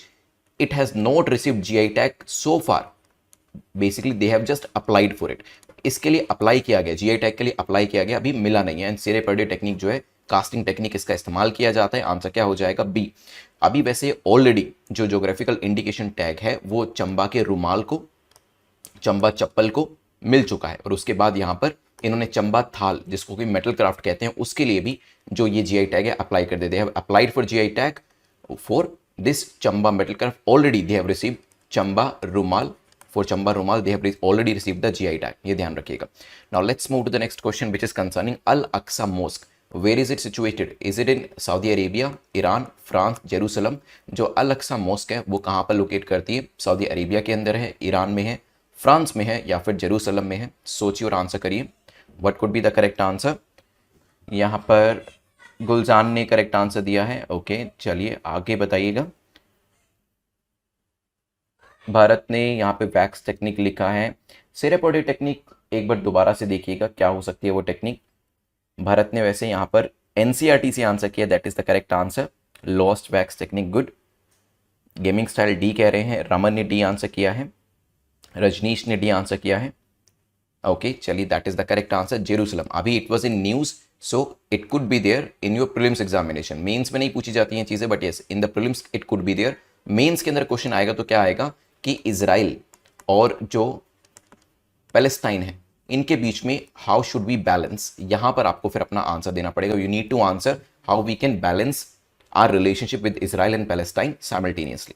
Let's move to the next question, which is question number 3, which is asking about airbags. पूछा है airbags को लेकर बताएं what is the correct statement. First statement says there is a control unit which activates the airbag. क्या यहाँ पे इसमें कोई control unit होती है airbags को लेकर? Is it filled with nitrogen gas? क्या ये nitrogen gas से भरा होता है? They contain chemical propellant. क्या ये chemical propellant से भरा होता है? I'm starting the poll for you. आप आंसर करिएगा. You have 10 seconds in your hand. बताइए. Airbags को लेकर we know that there are like time and time again new provisions are coming. Like few days back they were made mandatory. Then they said there should be minimum 4 or 6 airbags in the car, which will definitely increase the cost of the car. 4 या 6 airbags को mandatory करने की बात करी जा रही थी, जिसमें कहा गया कि कॉस्ट जो है वो यहाँ पर बढ़ेगी। सुमित ने ए आंसर किया है, बी भी आंसर आ रहा है मेरे पास, गुलनाज ने डी लिखा है। बताइए what could be the correct answer. देखिए वैसे अगर आप देखें सेकंड और थर्ड स्टेटमेंट कहीं ना कहीं एक दूसरे को कॉम्प्लीमेंट करती है, ठीक है। It is filled with nitrogen and chemical propellant is there, तो दोनों ही एक दूसरे को लेकर ही तो बात कर रही हैं, क्योंकि nitrogen gas is a chemical propellant only. So यहाँ पर ये दोनों स्टेटमेंट आपकी ठीक है। इसमें नाइट्रोजन गैस होती है, यस इट्स अ, इसमें एक कंट्रोल यूनिट भी होती है। जब भी there is an impact, whenever the accident is about to happen, this control unit activates the airbag. Accident होने से पहले कंट्रोल यूनिट क्या करती है, जो आपका एयर बैग है उसको एक्टिवेट कर देती है, ठीक है। Draft proposal has made it mandatory that a car should have 6 air bags, 6 air bags को मैंडेटरी किया गया है ड्राफ्ट प्रपोजल के अंतर्गत। तो यहाँ पर तीनों ही स्टेटमेंट ठीक होने की वजह से गुलनाज आपका आंसर ठीक है, D is the correct answer. Rajneesh, Bharat, you guys are also correct यहाँ पर। Let's move to the next question, which is question number 4th. What is the IUCN status of mugger crocodile? Mugger crocodile, they were there in the news once again. So are they vulnerable, endangered है, critically endangered है, या फिर none of the above? You have 10 seconds. Try to answer. Basically, your Javai Dam was there in the news and it was said water levels in the Javai Dam, they are going down. तो जवाई dam के अंदर जो पानी का स्तर है वो नीचे जा रहा है और इसी वजह से मगर क्रोकोडाइल वर इन न्यूज़। तो यहाँ पे करेक्ट आंसर क्या होगा? Ruchita, Jagdish, gaming style, all of you are correct. It is vulnerable. Vulnerable category के अंदर आते हैं, ध्यान रखिएगा। 5th क्वेश्चन जो है वो बात कर रहा है नेट पोलरैक्स 8 इज कंडक्टेड बिटवीन। ये जो नेट पोलरैक्स 8 है ये किस किस के बीच में कंडक्ट करी जाती है? Is it between Indian and Sri Lanka navy? Is it between India and Namibia navy? Indian and Nepal navy? और maybe some other navies? और maybe some other answer? Try to answer it. You have 10 seconds in your hand. सोचिए क्या answer होगा। Net पोलरैक्स 8, इसकी full form आपको पता होगी, then you will be able to answer correctly. मेघना, good evening. So NATPOLREX 8, this particular exercise, because it is X, at X means exercise, so full form is national level, the full form is national level pollution response exercise, and it is organized at Bharat's favorite place, Goa. Goa के अंदर coast guard of India, coast guard of many other countries including Sri Lanka and Bangladesh, they are also participating. So multiple coast guard units are participating from many countries. तो यहाँ पर coast guard India से भी होंगे, coast guard unit Bangladesh की भी होगी, श्रीलंका की भी होगी और दूसरी कंट्रीज की भी होगी। तो नेवी का इसमें कोई लेना देना नहीं है, ध्यान रखिएगा। Answer will B D only. National level pollution response exercise is the name, ठीक है। यूजुअली काफी इजी एक्सरसाइजेस जो होते हैं वो हमें पता ही है, जिसमें स्लिनेक्स हो गई, आपकी सिम्बेक्स हो गई, but now question could be there on NATPOLREX also. चलिए, जैसे मैंने आपको पहले भी बताया, for 2022 students this is the time that you focus on your material. जो चीज़ें आपने ऑलरेडी पढ़ी है उसी पे ध्यान दीजिएगा। Maximum to maximum what you can do, आप जो यूपीएससी की जो टेस्ट सीरीज है वो आप मल्टीपल टेस्ट सीरीज को अटेम्प्ट कर सकते हैं, जितने ज़्यादा से ज़्यादा टेस्ट देना चाहें दे सकते हैं।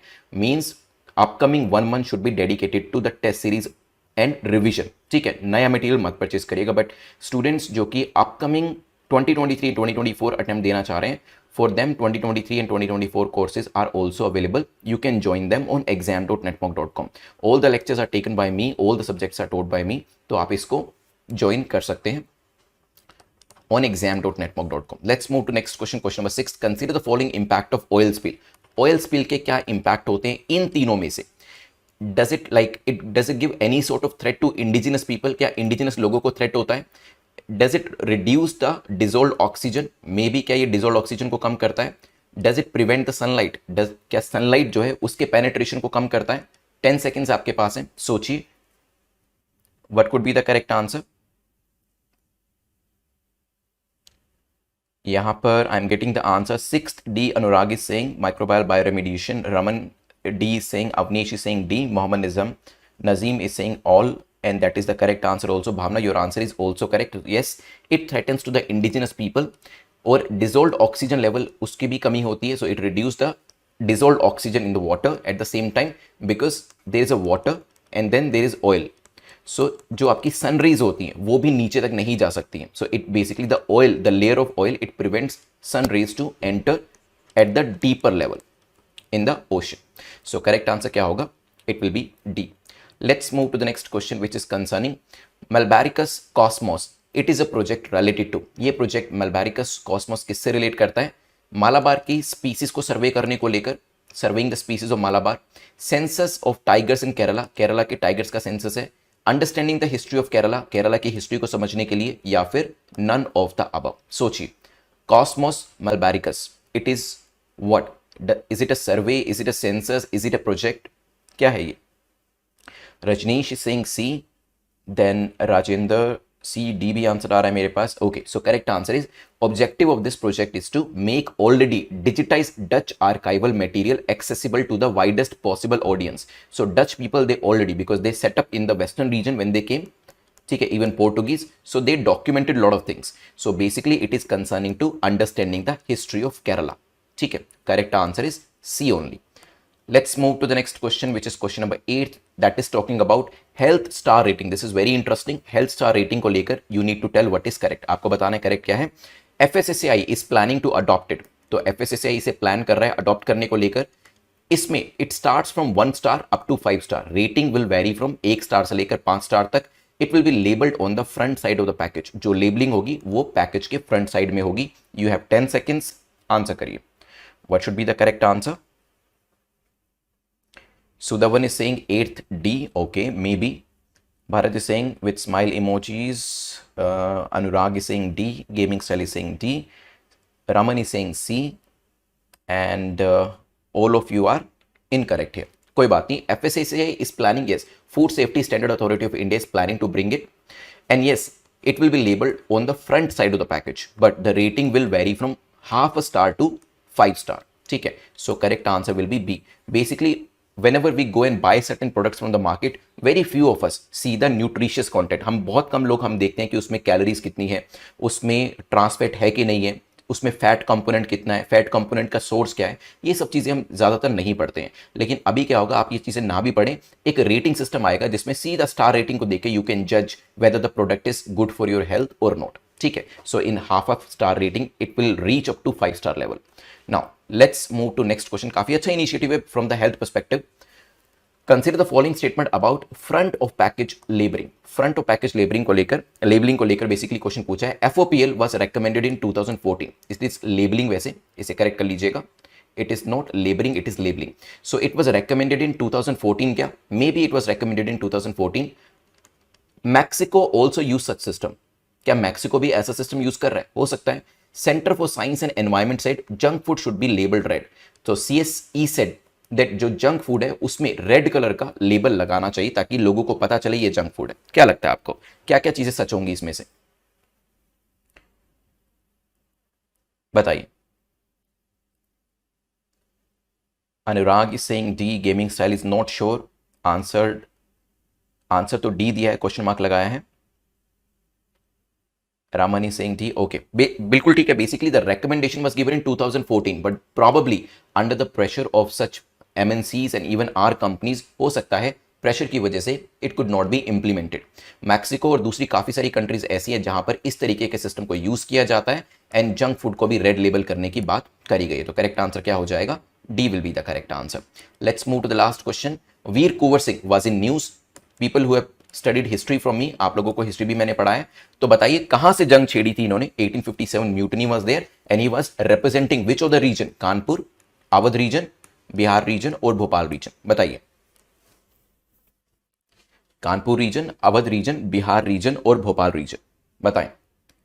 कुंवर Singh was the leader during the Indian rebellion और first war of independence that happened in 1857। 1857 की जो क्रांति थी उसके अंदर इन्होंने पार्टिसिपेशन किया था और परमार राजपूत ऑफ जगदीशपुर वहां पर उज्जैनिया क्लैन से आते थे और ये रिप्रेजेंट कर रहे थे किसको? बिल्कुल ठीक लिखा है यहाँ पे भावना ने, Bihar. That is the correct answer. C is the correct answer. Good. चलिए, करेक्ट आंसर क्या हो जाएगा? C, because now this personality was in news. तो ये आपकी हिस्ट्री के लिए भी इंपॉर्टेंट हो जाती है क्योंकि जो भी चीज़ है whatever is there in the newspaper from the static portion वो आपके एग्जाम के लिए इंपॉर्टेंट है। That is very important for your examination. What is strontium? It was in news. Strontium क्या है? क्या ये कोई न्यू कोविड स्ट्रेन है?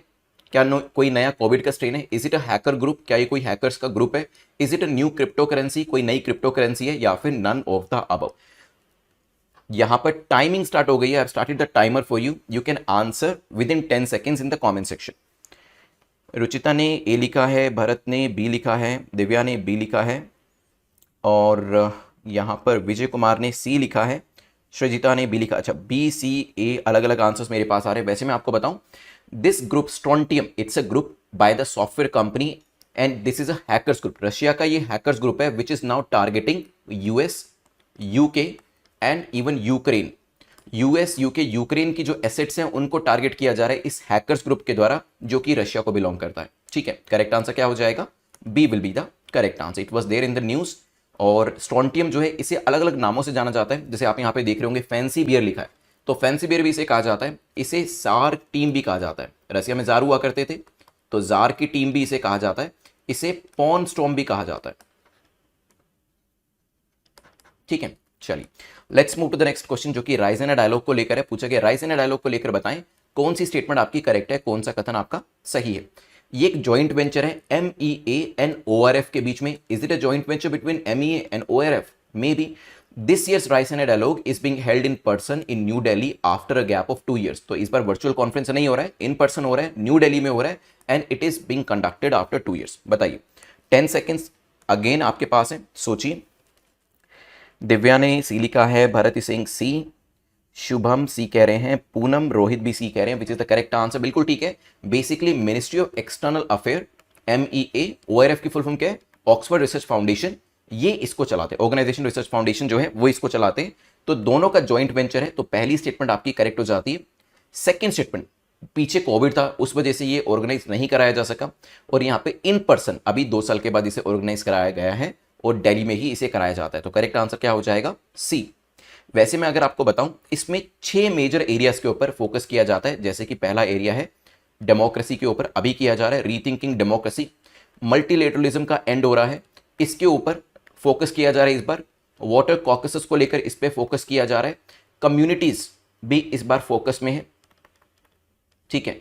इसके अलावा ग्रीन ट्रांजिशन भी इस बार फोकस में है।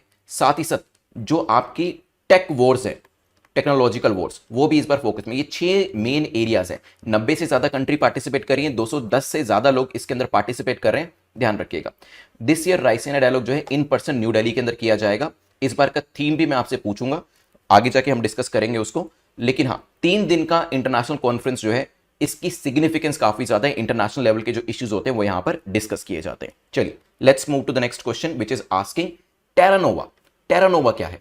कोई नया कोविड का स्ट्रेन है? Is it an army level exercise? कोई आर्मी लेवल की एक्सरसाइज है क्या?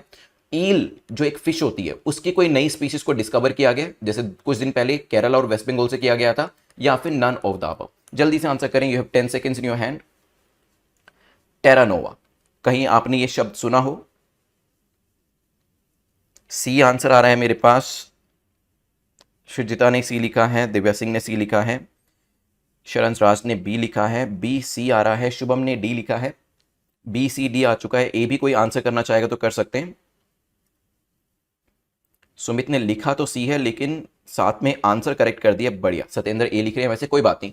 टेरानोवा, इस बार जो आपका राइसिना डायलॉग हो रहा है, इसका थीम है टेरानोवा, इम्पैशंड, इम्पेशेंट एंड इम्पैरल्ड। इम्पैशन, इम्पेशेंट, इम्पैरल्ड। 3 दिन की कॉन्फ्रेंस थी और आज ही बेसिकली कल इसको कंक्लूड किया गया, ठीक है।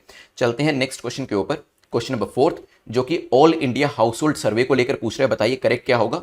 All India household survey, इसे NSO के द्वारा कंडक्ट किया जाता है क्या? Is it conducted by NSO? Maybe. This survey is conducted every year, हर साल इसे कंडक्ट किया जाता है। Last census that was completely junked due to quality issue, कुछ क्वालिटी इशू थे जिसकी वजह से लास्ट सर्वे को नहीं माना गया, खत्म कर दिया गया। सोचिए which are the correct statements, which are the incorrect ones. D answer आया मेरे पास, बी आंसर आया मेरे पास, ओके कोई बात नहीं Sumit, I understand, answer was correct. ABCD का ध्यान रखिएगा बस। रुचिता काफ़ी सारे आंसर्स को डिलीट कर रहे हैं, सही आंसर देने के बाद भी डिलीट कर रहे हैं। अनुराग ने क्वीन कीनियल लिखा है, गुड। सृजिता ने बी लिखा है, सौम्या द्विवेदी ने नन लिखा है, ओके। वैसे मैं आपको बताऊं, correct answer is B. All India household consumer expenditure survey जो है, इसे नेशनल स्टैटिस्टिकल ऑफिस के द्वारा कराया जा रहा है, ठीक है। So this statement is correct. It is not conducted every year, हर साल नहीं होता है। It is quinquennial, quinquennial मतलब होता है पंचवर्षीय आपकी योजना, 5 साल में एक बार ये होता है। एंड पिछला सर्वे जो था 2017 में हुआ था, मतलब 5 साल पहले, जब अब 2022 में हो रहा है। The data was not up to the mark, the quality issues were there, that's why it was completely negated. तभी यहां पर कहा गया कि इससे भी 5 साल पहले 2012 में जो सर्वे हुआ था, उसके डेटा को बेस बनाया जाएगा। 2017 वाला टोटली वेस्टेड, एंड नाउ 2022 के अंदर इसे किया जा रहा है, ध्यान रहेगा। चलिए इसमें होता क्या है, basically in this household survey they try to check the patterns of expenditure. वो देखते हैं कि आप लोग जो एक्सपेंडिचर कर रहे हैं वो किस तरीके से कर रहे हैं, कितने लैपटॉप्स खरीद रहे हैं, कितने मोबाइल फोन खरीद रहे हैं, basically food and non food items के ऊपर किस तरीके से पैसा खर्च किया जा रहा है, ये चीज पता लगाई जाती है, ताकि पॉलिसी मेकिंग में आप लोगों को हेल्प मिले। आप लोगों का मतलब है जब आप लोग सिविल सर्वेंट बनेंगे तब। क्वेश्चन नंबर 5 की बात करते हैं, जो कि वर्टिकल फार्मिंग चैलेंज को लेकर पूछ रहा है। बताएं इन तीनों में से कौन कौन से चैलेंजेस हमें वर्टिकल फार्मिंग के अंदर देखने को मिलते हैं? नया कॉन्सेप्ट है, it's a new concept, so please tell me which of the above are the challenges when we talk about vertical farming systems, बताएं। यहां पर रुचिता फिफ्थ डी का है, भावना ने डी का है, ओके, प्रणय ने फिफ्थ का डी का है, Pratiksha is saying D, Divya Singh is saying D, Srijita is saying D, very good. Few notable trends include करे गए हैं। वर्टिकल फार्मिंग की बात करें, जब हम हॉरिजॉन्टल लेवल पे फार्मिंग करते हैं, आपका एयर सर्कुलेशन ऑलमोस्ट बराबर रहता है, ह्यूमिडिटी टेम्परेचर भी एक एरिया के अंदर बराबर रहता है, लेकिन जब हम हाइट पे जाते हैं तो वहां टेम्परेचर भी वेरी करता है। The temperature varies when the altitude varies, even though altitude कम भी क्यों ना हो, इवन एयर सर्कुलेशन जो है वो भी वेरी करता है, that varies as well, humidity varies also. तो ये तीन मेजर प्रॉब्लम है, these three are the major issues when we talk about vertical farming challenges. ठीक है, करेक्ट आंसर इज डी। देखिए, this is the horizontal farming जैसे कि अभी हम करते हैं, and this is the vertical farming which is going to be the future. ठीक है, यूपीएससी की टेस्ट सीरीज इज अवेलेबल, जो लोग 2022 के लिए एग्जाम दे रहे हैं, it is a sine qua non for them, it is highly essential. 50 mock test इसमें आपको मिलेंगे, वो आपको अटेम्प्ट कर रहे हैं। करंट अफेयर्स और स्टैटिक दोनों ही पोर्शन को इसके अंदर कवर किया गया। आपको ऑल इंडिया रैंकिंग जो आपकी है वो भी पता चलेगी, और इसके जो डिस्कशन के वीडियोज हैं वो भी आपको मिल जाएंगे। ठीक है, तो इसको आप ज्वाइन कर सकते हैं। आखिरी दिनों में मैंने आपको पहले ही बताया, in last few days you are not suppose to enroll in any of the material, कोई और मटेरियल में आपको परचेज नहीं करना है। अगर आप 2022 के एग्जाम को दे रहे हैं, you can only go for test series. लेकिन अगर आप 2023 को ज्वाइन करना चाह रहे हैं या फिर तब एग्जाम देना चाह रहे हैं, then you can go for different courses. 2022 वालों को नया मटेरियल नहीं लेना है, but 2023 2024 you can enrol in new courses. ठीक है, उसमें आप 2023 और 2024 के कोर्स के अंदर एनरोल करा सकते हैं। Let's move to the next question, question number 6 की बात करते हैं, which is talking about vertical farming only. Vertical farming को लेकर पूछे, बताइए करेक्ट क्या है। 3 स्टेटमेंट्स दिए आपको। The first statement says the crops are water efficient. In vertical farming, the crops are usually water efficient. क्या? Maybe most of the crops are without pesticides. We usually don't use pesticide in vertical farming. Maybe it will create more job opportunities. Like this vertical farming system, does it have like anything to do with job creation? क्या इससे job opportunity create होगी? Maybe. सोचिए, नया system है। Let's see. Hydroponics लिखा है, good Bharat. Aquaponics, aeroponics, Pratiksha is saying A, Ruchita is saying C, D भी answer आ रहा है मेरे पास। ओके, चलिए देखिए, these are the advantages in vertical farming. The water utility is less, कम पानी चाहिए होता है। You don't need to use pesticide, the crops are like this only, like the Bharat has written. इसमें हाइड्रोपोनिक्स का यूज किया जाता है। बेसिकली प्लांट्स आपको ऐसे पानी में उगाए जाते हैं, पानी, ये आपके हाइड्रोपोनिक्स हो गए। इस केस के अंदर पानी की जरूरत काफी कम पड़ती है। The water, even the less water is available, that can manage the thing. ठीक है, तो इसमें वाटर एफिशिएंट होते हैं, बिल्कुल ठीक है। Most of the crops are without pesticide, pesticide requirement कम हो जाती है। It will create more job opportunities. Answer is yes. क्यों? Because when you are doing farming like this, let's say this is the old method, this one is the old method, this is the new method. Of course new skills will be required, नए skills की आपको जरूरत पड़ेगी ताकि इस तरीके से vertical form में आप फार्मिंग कर पाएं। दैट्स वाई नई जॉब अपॉर्चुनिटीज भी आपकी यहां पर क्रिएट होनी शुरू हो जाएंगी। So correct answer is D. Protected cultivation has the potential to create new jobs, नए skill sets we will be requiring, new economic opportunities will be created. तो नई जॉब्स, नए स्किल सेट्स जो है वो भी यहां पर आने शुरू होंगे। ठीक है, क्योंकि जब भी कोई नई चीज आती है, जब तक मोबाइल एग्जिस्ट नहीं करता था तब तक job opportunities in this area they were in non existence. लेकिन अभी मोबाइल के सेलर्स भी आ गए, मोबाइल के मैन्युफैक्चरर्स भी आ गए, मोबाइल के रिपेयर वाले भी आ गए, अलग अलग हर आपको सिटी के अंदर मोबाइल मार्केट दिख जाएगी, तो जो काफी सारे लोगों को जो अपॉर्चुनिटीज दे रही हैं।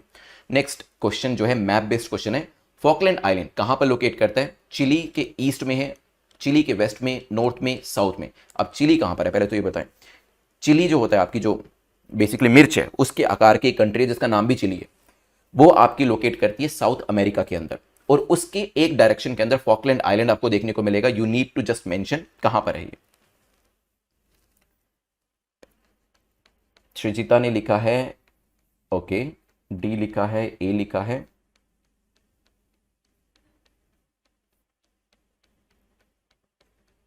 ए आंसर आ रहा है। अनुराग, रोहित ने भी ए लिखा है। चलिए ठीक है, बेसिकली अभी फॉकलैंड को लेकर अर्जेंटीना एंड यूके दोबारा से ही लॉगरहेड्स में they are basically targeting each other, and the actual you can say right now owner is UK, it is under the possession of United Kingdom, UK के पास है, लेकिन अर्जेंटीना कहता है कि ये आइलैंड उसका है। ईस्ट ऑफ चिली में ये लोकेट करता है, यहां पर मैप के ऊपर देखिएगा, ये आपका चिली है, चिली जैसे आकार का ये कंट्री यहां तक, ठीक है, और ये फॉकलैंड आइलैंड है, ठीक है, उसके ईस्ट में ये लोकेट करता है। नेक्स्ट क्वेश्चन, फॉकलैंड को लेकर ये पूछा गया, फॉकलैंड को लेकर बताएं करेक्ट स्टेटमेंट आपकी कौन सी है, कौन सा कथन सही है। UK created their colony before other empires, सबसे पहले यूके ने अपनी कॉलोनी यहां पर क्रिएट करी। French missile was used by Argentina to sink the Royal Navy, England जो है, यूके जो है, इसके शिप को डुबोने के लिए फ्रेंच मिसाइल का इस्तेमाल अर्जेंटीना के द्वारा किया गया था। 1811 तक कॉलोनियल पावर्स यहां से जा चुकी थी। 10 सेकेंड्स, बताइए what should be the correct answer. देखिए 1700 से पहले, prior to 1700, this island was totally uninhabited. French came here, they established their colony for the very first time in 1764. So it was not people from UK or it was not United Kingdom, they were the French who established their first empire, first colony here. So ये statement अगर आपको पता होती, if you are aware about this fact only that it was not the Britishers, it was French Empire who created their first colony, you could have eliminated A, B and D. आप A, B, D को eliminate करके सीधा ही C mark कर देते, means yes French की help लेकर UK की जो शिप थी उसको डुबाया गया, and 1811 तक there was nobody there. Correct answer will be C. I can see High Leaper correct answer, then Bharat, Bhavna and Shubham correct answers. चलिए let's move to the 9th question. Religious Freedom Report is published by, who published Religious Freedom Report? Easy question. UNSC, UNGA, UNEP, none of the above. बताइए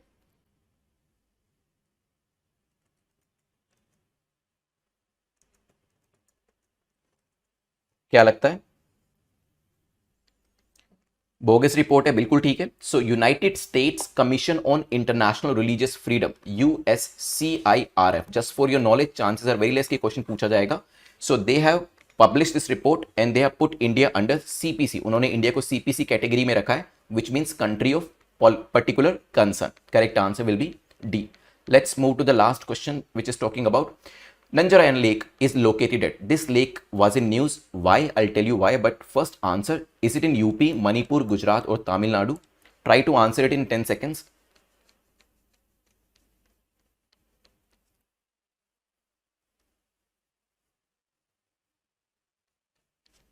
बताइए। Pratiksha, Vasundhara, Vijay, Sumit, Bhavna, very good. So it is in Tamil Nadu. They are notifying this Nanjarayan Lake in Tripur as the 17th bird sanctuary because it is said कि 25,000 से ज़्यादा bird यहाँ पर आते हैं as a migratory bird. So 25,000, more than 25,000 bird, they visit this place. That's why it is quite important. Hence this decision is taken.